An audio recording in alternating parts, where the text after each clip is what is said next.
The moon was still up over Nice as the crews prepared for the earliest start of the Louis Vuitton regatta, the organisers anxious to make the most of the early breeze. Race day 7 fell on Friday the 13th, not the favourite combination for sailors, and indeed there would be mixed fortunes for the skippers, the date definitely unlucky for some.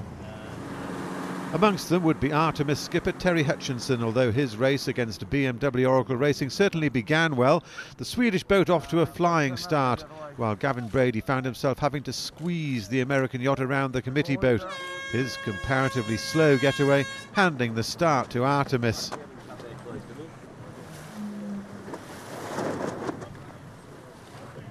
Hutchinson held the lead to the halfway mark when everything went wrong as the hydraulic system failed completely on Artemis.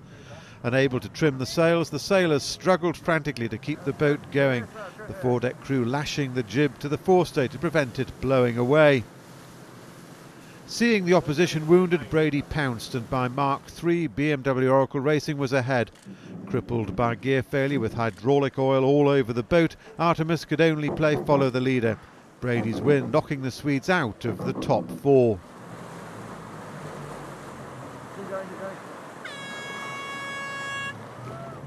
Race 2 saw Emirates Team New Zealand skipper Dean Barker taking on his former sparring partner Ben Ainsley, now driving Team Origin, and provided a classic example of two sailors knowing each other's game backwards. As the British led into Mark 1, Barker tried to swing back inside Origin in a move they practised hundreds of times called the Top Mark Schmuckle drill. Protest flags flew furiously, the Kiwis clamouring for a penalty. And halfway through the move, even their coach couldn't pick a winner. But Ainsley proved to have a fraction more speed in his favour, and after the umpires decreed Ainsley was in the clear, he was off. Barker tried to battle back into it, but Ainsley rebuffed the Kiwi challenge, inflicting Emirates New Zealand's first loss, although the Kiwis still top the points table.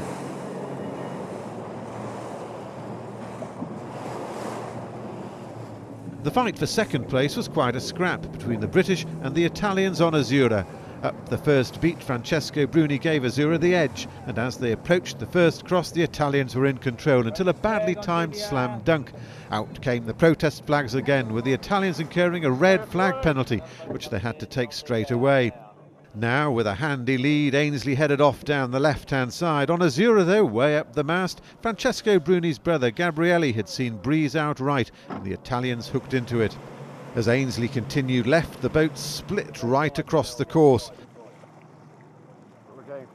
By Mark II, Azzurra had regained the lead, and by quite a margin.